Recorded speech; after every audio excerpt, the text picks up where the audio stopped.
Mas vamos lá, pessoal. Vamos começar a bater esse papo falando de Brasil. Né? Acho legal, né? Trouxe o Pedro, que ele tem uma experiência incrível fora do Brasil. O Felipe, né, dentro da casa da Vinland, também tem vários fundos que trabalham fora do Brasil. Eu acho legal a gente falar isso, né? Porque nós temos costumamos ficar muito preocupados com o nosso mundinho, né? Nós vivemos aqui, né? Falei há pouco no treinamento que a gente fez para o time brasileiro, eu sou diversificado, né? Eu tenho renda fixa, renda variável e multimercado. Mas ele está 100% no Brasil. Então existe uma diversificação, mas por que não olhar o mundo inteiro? Né? Mas como existe, né, nós vamos falar em algumas etapas aqui, vamos começar falando de Brasil, para depois a gente abrir para essa visão mundial, né, porque o Brasil é um pedacinho desse globo gigante que a gente tem.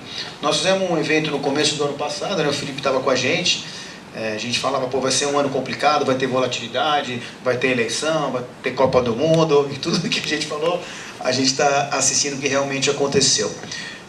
Nós não vamos questionar a política, não vamos questionar o que um acha, o que o outro acha. Inclusive está filmando lá, o meu querido Alexandre de Moraes pediu para a gente filmar, vocês fiquem à vontade de falar o que vocês acham, mas vai ser bem lá. E aí, super tranquilo, principalmente nós dois que estamos aqui na câmera. Mas enfim, né, falando de Brasil, né, o que a gente está assistindo? A gente teve sim o final da eleição,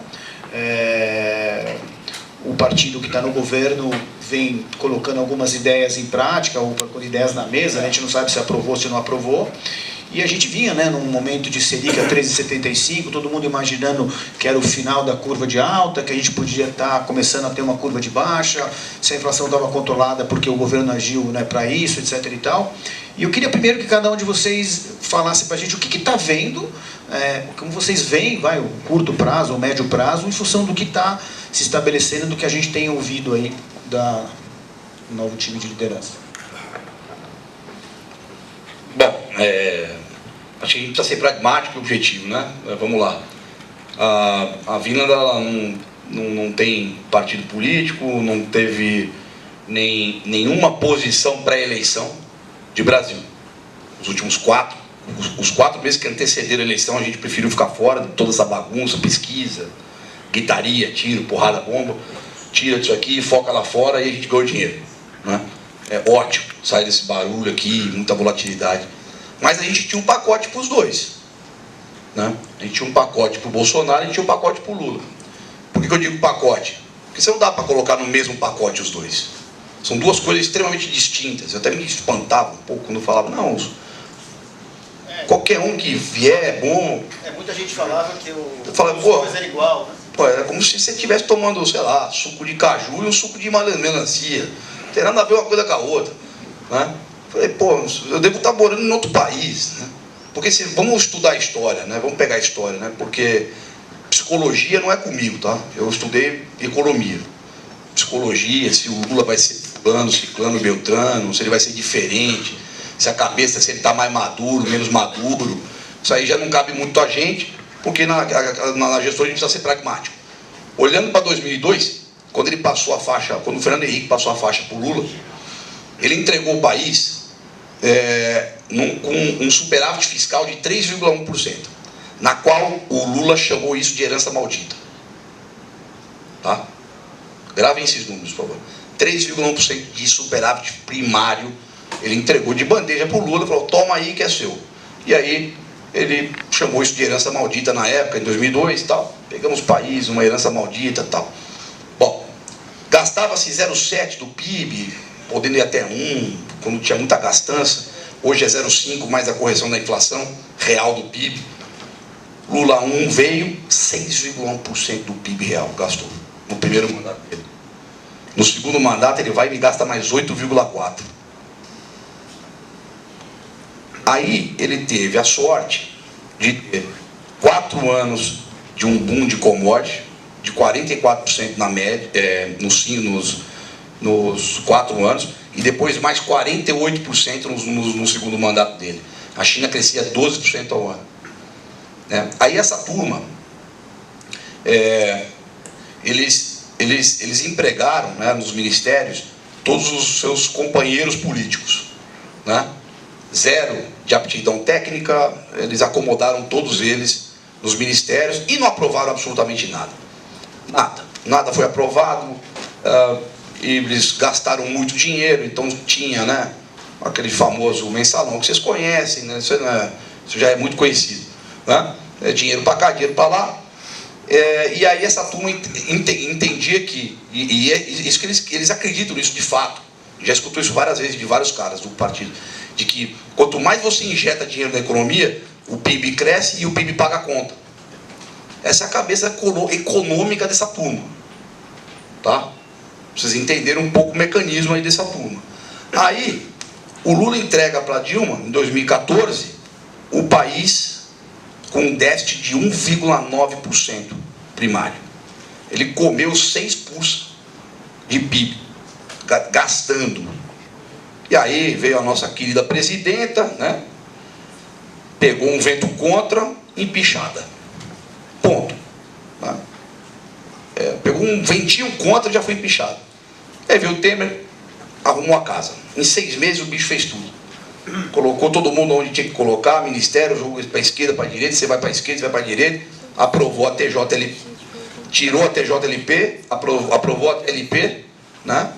Que é o que o governo agora está querendo voltar.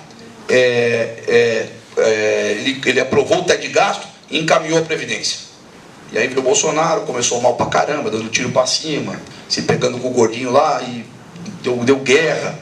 E aí de repente ele equalizou um pouco, começou a governar, aprovou algumas matérias, marco de saneamento, privatização da Eletrobras e foi embora.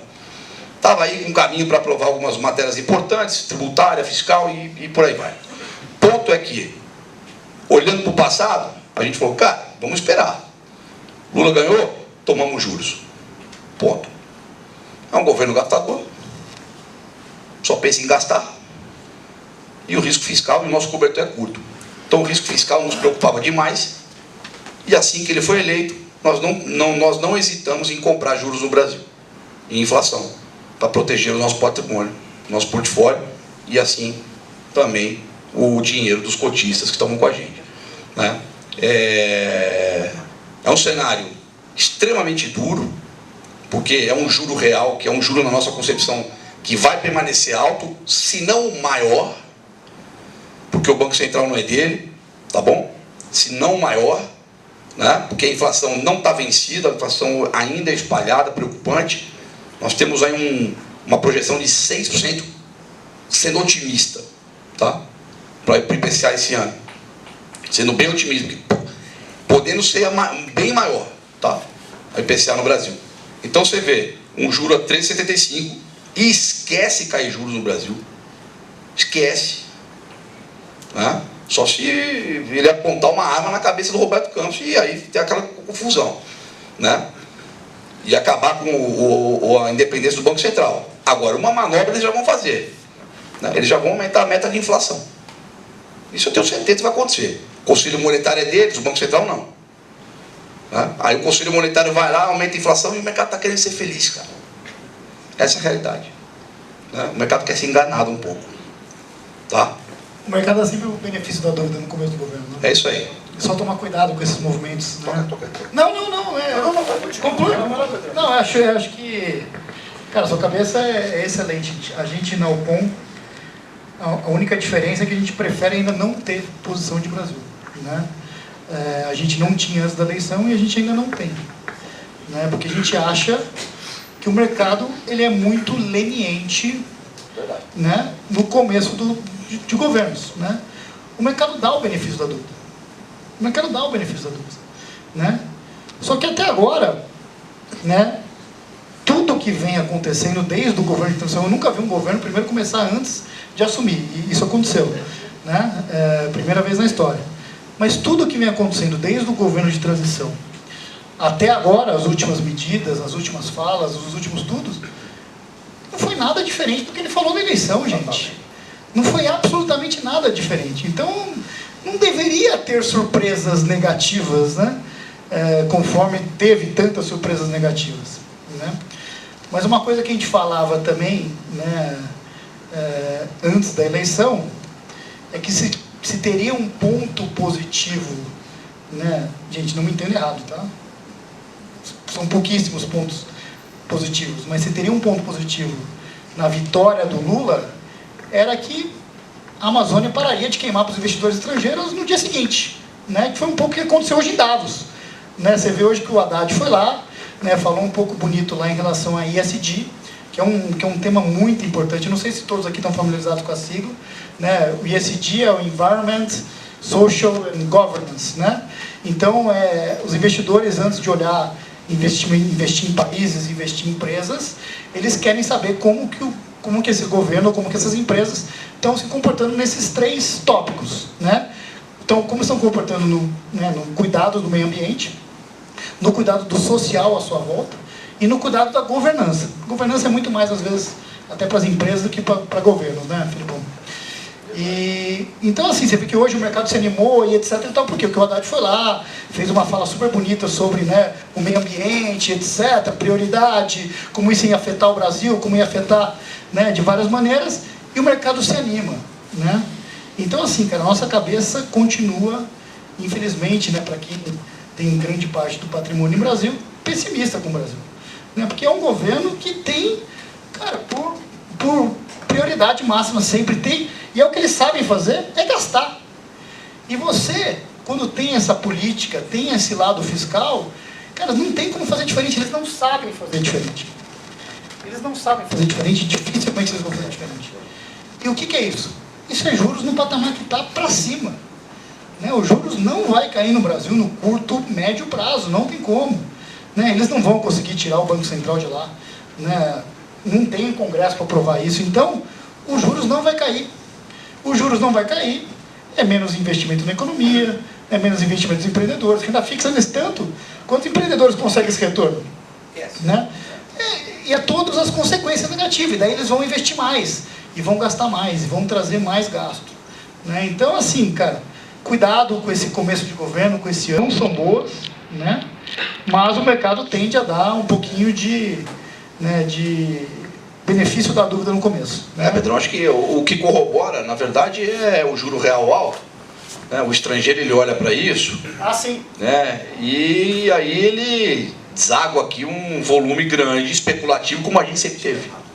E às vezes isso pode confundir, porque isso mexe na taxa de câmbio, né? Mas isso não mexe na economia, isso não mexe no PIB, raramente. Né? Porque isso é dinheiro, né, de juros real para os investidores estrangeiros. Então você vê uma taxa de câmbio melhorando ali, o Brasil tem muito aquele sentimento do dólar, né? Mas isso não quer dizer que traduz na economia, né? Não, desculpa te interromper. não, mas é isso mesmo. O brasileiro, ele olha para o dólar e fala, não, estamos bem, né? Mas aí o juro real alto, lambendo os financiamentos de geral, e as empresas vão reportar resultados bem perigosos, né? Bem perigosos. O varejo vai continuar sofrendo, o juro alto desse jeito aí, não tem como, né? E acho que é um momento de Brasil com muita cautela, acho que não dá para ser herói, em termos de investimento para vocês, né? Traduzindo tudo isso aqui para vocês, não precisa ser herói, né? Surfar esse pós-fixado, né? Esse juro real alto. É isso que eu ia te perguntar, né? Quando você fala que você está tomado em juros, Isso. você está pós ou está pré? Eu tô no pós, né? O pré eu estava dado. Então, pós, para quem não tem familiaridade, é quem está apostando em um percentual do CDI, que não tem uma prefixou taxa nenhuma. Que na verdade porque se existe uma tendência de subir de juros... Isso. Mas que na verdade, Paulo, é o seguinte, o que a gente opera, na verdade, é o famoso steepening, que é a abertura das curvas. Então, vamos lá, deixa eu traduzir isso aqui de uma maneira mais tranquila, né?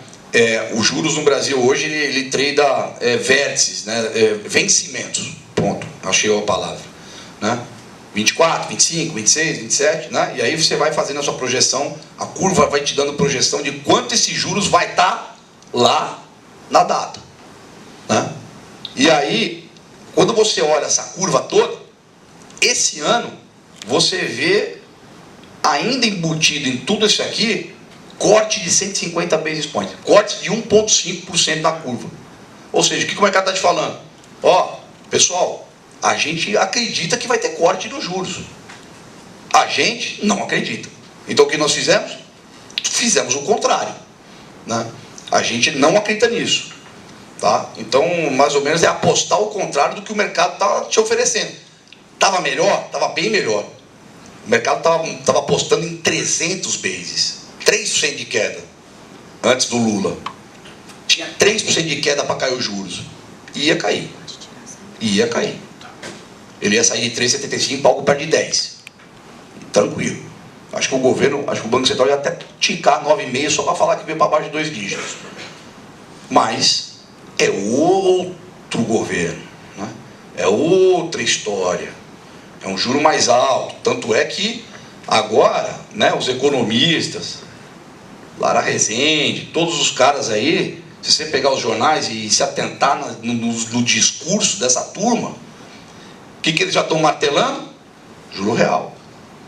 Pode pegar amanhã o valor, se não vai estar falando com um economista lá, metendo bala no juro real alto. Por quê? Agora, eles vão endemonizar o Banco Central. Agora o demônio é o Banco Central. Ó, você que é o demônio. Você está com esse juro alto aí. Né? E aí eles vão piorar essa situação para o Banco Central fazendo o quê? Vão mudar essa meta, vocês vão me cobrar depois. Eles vão mudar a meta de IPCA lá no Conselho Monetário Nacional. Eles vão subir essa régua para que eles pressionem o Banco Central para baixar os juros. E aí eles podem, né, tocar o pau na gastança e a inflação ali já mudando de patamar. Porque eles querem mudar a inflação de patamar para não ter essa conversa. Né? Como não consegue mais mexer no Banco Central, que nem eles faziam antes, ele entrava lá, quantos presidentes do Banco Central teve no governo dos caras? Milhões. Né? E é isso. Então, assim, a dinâmica vai ser essa. Aí vocês me perguntam para o Brasil, o cara, os ativos estão baratos, tal, a bolsa está barata, pode ficar mais barata? Pode. Né? Aí eu, vou comprar a bolsa, por quê? Né? Quanto que você vai ganhar na bolsa esse ano? Vai ganhar mais do que 15% que o juro está te dando, entregando aí? Sei não, hein? Difícil. Né? Com toda essa dinâmica aí de varejo cagado. Né? Você precisa torcer demais para a bolsa subir 30, né? É muita torcida, né? Então assim, eu prefiro não torcer. Prefiro ter um lado mais, meu lado mais pragmático nosso, né? De ter muita cautela com o Brasil. Né? Agora, é o que o Pedrão falou. Me parece que o mercado está afim de ser feliz. Acho que está muito triste, né? O mercado está triste. Não, eu acho que, assim, traduzindo também, o Felipão já fez uma parte boa, mas traduzindo para investimentos de vocês, além da cautela, é a questão de, né, confiar em momentos turbulentos em gestores experientes que estão acostumados com esse tipo de mercado. Né? Tem aqui 2 fundos aqui. Né? Primeiro, obviamente, ouvir, né, o seu assessor de investimento, né?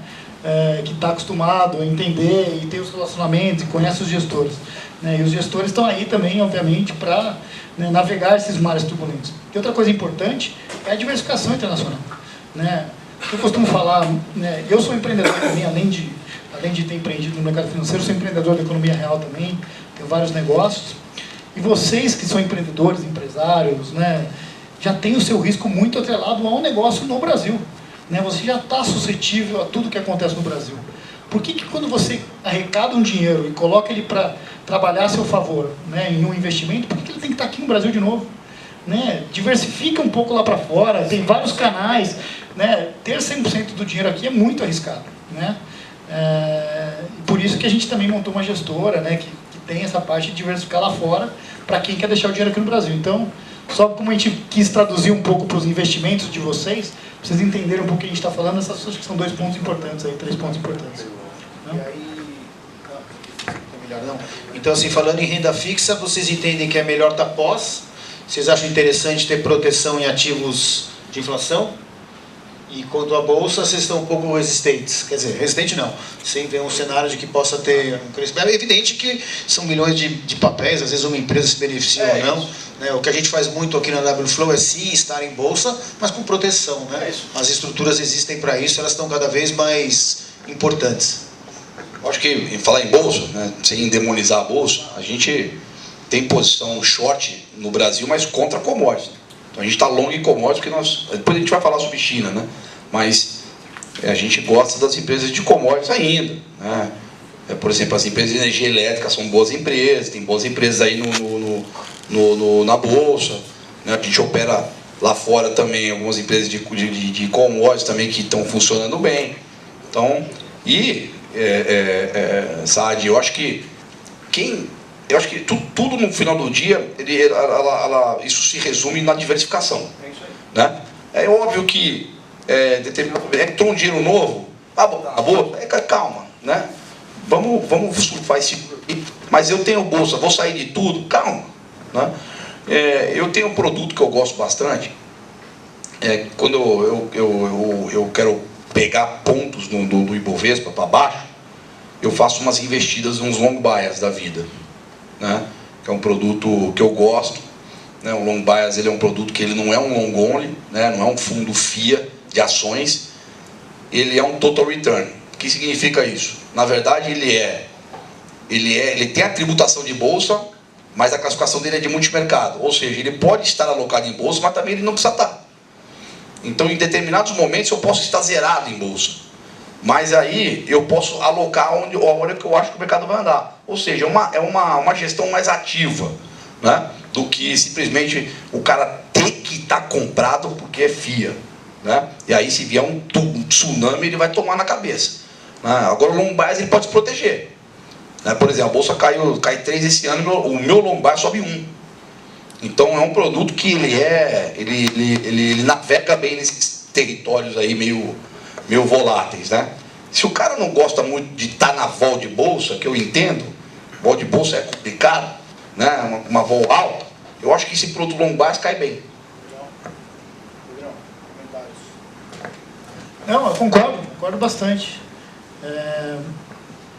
E também, obviamente, daí falando um pouco do produto de multimercado, que é o nosso produto, e eles têm também, a vantagem de você estar investido num fundo multimercado é que o gestor ele tem discrição, né? No momento mais negativo, como agora, está vendido nos ativos. Né? Do mesmo jeito que o long bias em bolsa ele pode simplesmente não estar comprado, o multimercado pode estar vendido.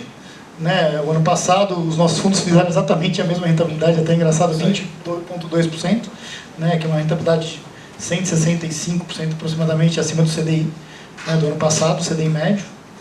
E muito da nossa posição ano passado, a gente vai falar daqui a pouco dos Estados Unidos, mas foi vendido em bolsa americana. Né? Grande parte do ano a gente teve vendido em bolsa americana, a gente estava pessimista ano passado. Né? Então, é também um veículo muito interessante. Que o gestor tem essa discricionalidade de estar comprado, estar vendido conforme o momento de mercado. Né? Legal você ter falado isso, Pedro, eu concordo plenamente. Né? A gente entende que os fundos macro, né, que é o que o Pedro está falando, ele pode estar atuando em várias áreas, ele pode estar atuando em juros, ele pode estar atuando em moeda, ele pode estar atuando em bolsa, e em todas as pontas ele pode estar contra ou a favor. E acho que o grande legal é que, por exemplo, eles, né, o Pono, a própria Vinland, ele tem lá uma equipe de análise avaliando o mundo inteiro. Então, a gente está aqui batendo papo, então ele consegue desarmar uma posição de comprado para vendido, de comprar, vender ien, comprar dólar canadense em segundos. Coisas que a gente vai demorar, às vezes, meses para fazer. Ou sei lá, você vai conversar com um, vai conversar com o outro. Não, já tinha que ter apertado o botão. Só pegando o gancho, falando do nosso mês de dezembro. No mês de dezembro a gente fez uma rentabilidade de 3,89%. Né? E a maior parte disso, acho que um pouco mais da metade dessa posição, foi comprado em juros do Japão. Né? Uma posição um pouco óbvia, né? Que pouca gente está olhando, uma posição que, dado a experiência do meu time internacional, eles estavam olhando isso, estavam com essa ideia, né? Fizeram o trade e foram felizes. Né? Então, assim, cara, essa... Né, poder de olhar várias oportunidades onde ela está, não só aqui no Brasil, também é interessante mencionar. Legal. Antes da gente colocou aqui na mesa que a perspectiva é juros altos por mais tempo. Isso também torna o crédito mais caro. E às vezes você vê muito empresário até com medo de investir, ficar quietinho, pô, se eu tenho 15 ao ano, para que eu vou me mexer?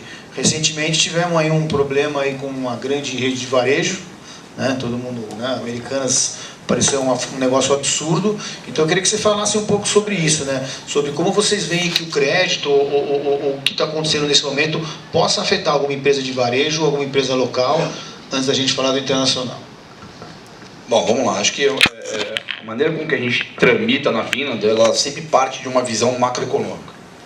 Sempre parte de uma tese top-down, tese macroeconômica. 2021. Nosso economista olhou e falou, cara, essa inflação ela vai ser um grande problema, é um câncer. Como se o médico estivesse vendo um câncer se espalhando pelo corpo. Né? E que os bancos centrais teriam que correr para ajustar esse negócio. De lá para cá, a gente não meteu a mão em varejo, porque é um cenário extremamente nocivo para esse setor, né? É um setor, principalmente o de linha branca, que depende de financiamento. Esse financiamento é o juro subindo forte, né? Você acaba inibindo isso. A expectativa era de melhora se os juros caíssem, né? Agora, o cenário é outro. A gente continua cético, tá, com o varejo, a gente continua cético em relação a crescimento, né? E isso, obviamente, acaba acarretando uma piora no financiamento. Óbvio, né? Você não vai fazer nenhuma aposta setorial hoje apostando num crescimento de aumento de crédito. E veja bem, né, o que esse governo quer fazer hoje é de novo, é a velha prática, né? Eles vão começar a usar de novo o Banco Central, o BNDES, né? A volta da TJLP. Bom, hoje o discurso com o Banco do Brasil foi isso, né? Vamos incentivar e não sei o que lá. Mas isso não funciona, porque no final do dia, banco é banco, meu amigo. Banco precisa entregar dinheiro. Você viu o que aconteceu com o Bradesco, né? Mostrou ali um resultado bem ruim, principalmente, né, na parte de NPLs, e o banco caiu quase 18%, né, se não me engano, na época. Então, isso vai começar a pipocar, né? E com certeza os bancos já puxaram o freio de mão aí. Depois desse episódio da Americanas, nem se fala, né? Porque a maioria dos bancos estão ainda cheios de dívida com Americanas para rever aí, né? E aí o bicho está pegando, né? Acho que não, o Felipão falou quase tudo. O que eu acho é que só não, assim, acho que o episódio da Americanas talvez seja um episódio isolado, né? Que é mais do que um problema de crédito. É mais do que um problema. Opa, tá bem melhor mesmo, hein? Caramba, até me assustei com a minha voz. É mais do que um problema de crédito, é um problema talvez de fraude, né? Que é bem diferente, né, do que um problema de crédito, né? Mas é o que ele falou, é a velha política, é incentivo. Acho que talvez a única vantagem dessa velha política é que talvez dessa vez ela não queira e não possa e não vai conseguir eleger os campeões nacionais, né? Talvez ela queira fazer isso para micro e médio, né, e pequenos empreendedores, que pode ser um pouco melhor, mas porém, com esse cenário de juros altos, cara, é muito complicado, né? O banco precisa dar lucro, o banco precisa render. Qualquer coisa acima do spread da taxa atual, se for emprestar para micro e pequeno e médio empreendedor, o spread cresce, e se o spread cresce, o empreendedor precisa fazer mágico para o negócio dele todo ano crescer acima de 25% ao ano, que é o dinheiro que ele está tomando de financiamento. Então, assim, a ver, né, cenas do próximo capítulo, mas sem dúvida não é um cenário bom nesse sentido. Deixa eu fazer uma pergunta agora, né? Você disse que o mercado quer ser enganado, né? O que a gente ouve muito em conversas é que o Brasil é muito grande, o Brasil é muito forte, o Brasil é maior que tudo isso, o agronegócio é excelente. Então, assim, dentro desse cenário atual, que oportunidades vocês veem de crescimento ou até de ativos e de áreas que vocês veem que pode se beneficiar, ou que pode passar ileso de tudo isso? Queria até que vocês comentassem sobre estatais ou não, se eles estão nesse time ou não. Mas assim, qual que é a pergunta? Não sei se eu fui claro. Muita gente fala, o Brasil é mais forte que isso, a máquina vai continuar crescendo, as empresas vão continuar trabalhando, a gente vai continuar produzindo, nós somos o celeiro do mundo. Isso é real? A gente pode se enganar um pouquinho? Isso vai trazer algum conforto, algum crescimento? Isso é real, né? Mas não com juros altos por um longo tempo, né? O juros alto por longo tempo, ele é muito... metade de um mandato, né? Se os juros permanecerem nesse patamar ou acima por 2 anos, cara, não tem PIB que resista, não tem atividade que resista, não tem economia que resista, é muito complicado. Porém, né, ao mesmo tempo, tem um cenário, daqui a pouco a gente vai falar de China e de commodities. O Brasil é um país de commodities, é um país que grande parte do nosso PIB vem do agro, vem das commodities, né? Isso, sem dúvida, talvez seja o setor que carrega o Brasil, talvez seja o setor, né, que mais cresça, etc. E, obviamente, né, se a gente não tiver uma grande crise, uma grande recessão lá fora, que está cada vez parecendo, né, embora a gente acredite ainda, mas cada vez menor, o impacto no Brasil talvez seja menor. E lembrando que o Brasil tem uma economia interna muito forte, serviços muito fortes, que obviamente também depende dos juros, mas as pessoas talvez continuem investindo, continuem crescendo, então não é só notícia ruim, talvez, obviamente, que tem que ficar muito atento, mas pensando um pouco de algumas coisas que podem ajudar, não quer dizer que vai ser crescimento, não quer dizer que vai ser super positivo, mas esses setores em específico acho que podem ser um pouco de destaque aí. Concordo, acho que a commodities é o que pode ditar o rumo aí, né? Dado que China, a gente está vendo um cenário, já pode entrar na China, né? Esses chineses. Vamos dar o benefício da dúvida para eles. A gente está achando que China cresce 8% esse ano. A expectativa do mercado médio aí está entre 5,5%. O pessoal está revisitando os casos aí. Estão subindo esses números aí para próximo de 6%.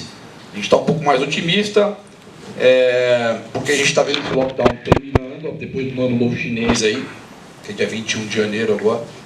A gente vê uma reabertura muito forte da economia e com uma poupança muito engordada nos últimos anos, né? Pô, pensa, cara, o chinês não saiu de casa desde 2020. Mano. 3 anos. Cara, na boa. Ganhar dinheiro, O cara tá trancado, de o comprar cara um não carro, pode comprar não nada. pode, nada. O cara tá trancado desde 2020 em casa, né? Você imagina que loucura isso aí, né? O cara não consegue Mas, comprar Felipe, se essa gastança vier, como é que fica a inflação no mundo? É inflacionário. Inflacionário. É inflacionário, mas o primeiro é que nem é mais ou menos o que aconteceu com os Estados Unidos. Jorra dinheiro na economia, aí os números, né, de serviço, os números de serviço e PIB mostram essa reabertura logo de cara, que é o ISM Manufacturing ou Non-Manufacturing, que são os dois índices na China que mostram a evolução de indústria e o resto de serviço, né? São dois indicadores que a gente está vendo esses índices saindo de 50, patamar que está agora, 49, indo para 56, aí depois lambe a inflação, né? E aí é um outro problema. Mas a gente vê esse boom vindo de consumo, por causa da reabertura, por causa da poupança engordada e a volta do emprego. E o imobiliário não afetando. Estou dizendo que o imobiliário lá vai explodir, tá? O setor de imóvel lá não vai piorar. Tá? O governo tem tomado algumas medidas de facilitando o financiamento de imóveis, derrubando taxa de financiamento, tem tomado algumas medidas cautelosas, né, para evitar a cagada que ele fez ano passado, né, com a Evergrande. Deu um tiro no próprio pé, né, quando ele percebeu que 90% do rombo da Evergrande era interna, era de fornecedor, não sei o que, o minério tombou de 120 para 80, ele tomou um pânico, falou, meu Deus, né, não, calma, né, porque o cara soltou, houses for living, not for speculation. O cara soltou uma dessa e o mercado panicou, violento, e aí teve toda aquela crise imobiliária e o governo teve que botar uns ratos para debaixo do tapete, né? E o governo de China é isso aí, China é um país de dono, né? O cara tomou o Proliburo lá, agora tudo para ele, entendeu? Tirou 9 caras lá e botou todos os caras dele lá, o Xi. Todo mundo ali é dele. Pode ser aqui. Tá gravando? Não falei nada, não. Mas aí você acha que assim, que China crescendo é benéfico para commodity, é benéfico para o Brasil? Na verdade, benéfico para o Brasil, mas a Bolsa Brasileira não é só commodities, né? Sim. É só para a gente entender que áreas... É isso. Mas o resto, então a gente lá no fundo, a gente está comprado em commodities vendido na bolsa, no resto da bolsa. A gente também. É verdade. A gente está comprado em commodities, mas comprado nos futuros da commodities mesmo, principalmente petróleo, ouro, né, que a gente acha que tem uma relação muito grande, talvez com essa reabertura da China, mas a gente continua pessimista com bolsa, né, principalmente lá fora, e a gente está olhando com muito cuidado esse dólar um pouco mais fraco nesse começo de ano, né, principalmente porque isso é um pouco peitar o Fed, né, porque o Fed, né, deu sinal claro que ele quer, né, nem que seja uma recessão mais leve, mas ele quer trazer uma recessão para acomodar essa inflação. Por isso que a minha única, talvez, divergência um pouco com o Felipão aqui é o quanto, né, né, esse crescimento de China, o quanto essa reabertura de China, se a China imprimir, né, um crescimento tão forte assim e trazer um efeito inflacionário para o mundo rápido, o quanto isso no final não vira uma bola de neve negativa, né, nos outros ativos do planeta, porque, cara, os bancos centrais vão ter que subir juros para controlar essa inflação ainda mais, Fed, ECB, BOJ, e quanto isso não é recessivo no médio e longo prazo. Então, acho que pode ter um impacto grande no curto prazo, sim, benéfico, mas, cara, a não ser que todo mundo suba a meta de inflação, né, cara, você precisa trazer essa inflação para baixo. O Fed não vai brincar com a inflação. Né? A inflação é uma transferência Então, isso é muito ruim para a economia americana, para a percepção da população, né, de melhora de vida e etc. Então, eles estão muito preocupados com a inflação. Né? Então, a gente está bem atento a isso, bem atento a esses movimentos. Por isso que a gente tem uma posição ainda um pouco pessimista com a Bolsa Americana ainda. Né? Estamos olhando muito de perto isso, esse dólar um pouco mais fraco, principalmente contra moedas, né, dos países desenvolvidos, que é um pouco que a gente conversou ali no começo. Vocês estão com a cabeça diferente, um pouco mais nas exportadoras, né, nesse outro tipo de moeda, mas a gente continua achando que é dólar forte, principalmente contra euro, né, contra ien, contra pounds, entendeu? Então a gente está olhando um pouco com essa cabeça diferente aí, só nisso. Queria aproveitar essa bola que você pôs no campo, Pedro, de falar de Estados Unidos, né? Eu acho, né, contando uma história recente aí de 20 anos que passaram em 3, né, de 2019 até hoje, pós-Covid, quer dizer, fica todo mundo em casa, tó dinheiro, gasta, e esqueceu que está todo mundo em casa e ninguém está produzindo mais. Né? Aí teve as aberturas, todo mundo cheio de dinheiro, vamos comprar, não tem mais nada, inflação no mundo inteiro. Então, né, a gente está vivendo um momento de inflação nos Estados Unidos que acho que não ocorria no mesmo patamar há 40 e poucos anos. A gente vê o Fed, né, sempre que o Fed faz um anúncio de aumento de taxa de juros, o mercado todo treme. Então, acho que esse é um ponto principal, né? Querendo ou não, os Estados Unidos é o motorzinho do mundo, é o volante, né? Então, qualquer botão que eles apertam lá acaba impactando todo mundo. Então, eu queria ver, né, de vocês dois, né, que estão lá com a visão lá fora, como vocês estão vendo, se realmente o ciclo de alta lá acabou, se a inflação está sob controle, o que vocês estão esperando de juros americanos e como isso pode esbarrar na nossa economia. Começa você, Pedro. Toma esse aqui, que aqui você não pode gaguejar. Eu vou começar até trazendo uma fala do Felipe, que ele falou que a cabeça deles em 2021 era de inflação, que a inflação ia piorar. E se você for olhar, né, nós brasileiros, né, gestores, ou todos vocês, mas os gestores olhando com a visão de mercado, foram os que mais acertaram esse movimento de inflação alta no mundo inteiro. Por quê? Porque aqui inflação é nosso dia a dia, né? A gente convive com a inflação ano sim, ano não, ano sim, né? A gente, cara, não tem nada que a gente saiba fazer mais do que inflação, né? Tá aí o gestor da Vina, acho que é um dos maiores traders de inflação do mercado da história, é um grande gestor, mas a gente tem a cabeça de inflação. Isso ajudou demais, né, os gestores brasileiros e o Banco Central brasileiro sair na frente do mundo inteiro, né? Enquanto a gente sabia os efeitos da inflação, a gente viu os bancos centrais, o Fed, o ECB, o BOJ, todos correndo atrás do rabo o tempo inteiro.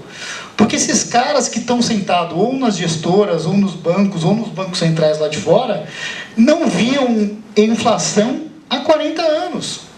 Eles não sabiam os efeitos da inflação, não sabiam como reagir, o tempo de reagir, e o Brasil deu um show nisso em todos os sentidos, né? Tanto em retorno dos gestores, como na aceleração do Banco Central brasileiro, né? Muito à frente de todos os outros pares.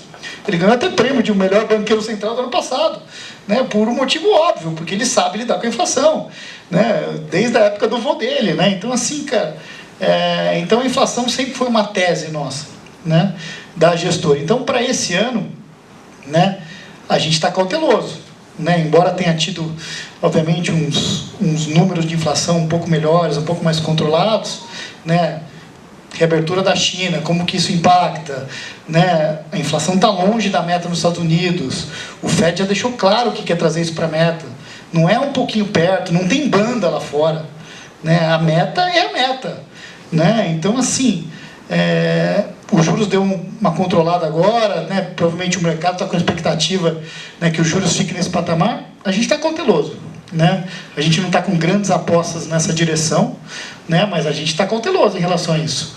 Vamos olhar um pouco mais, vamos analisar um pouco mais. A gente não dá.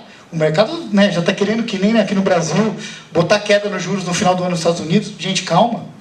Calma, né? Calma que não é assim.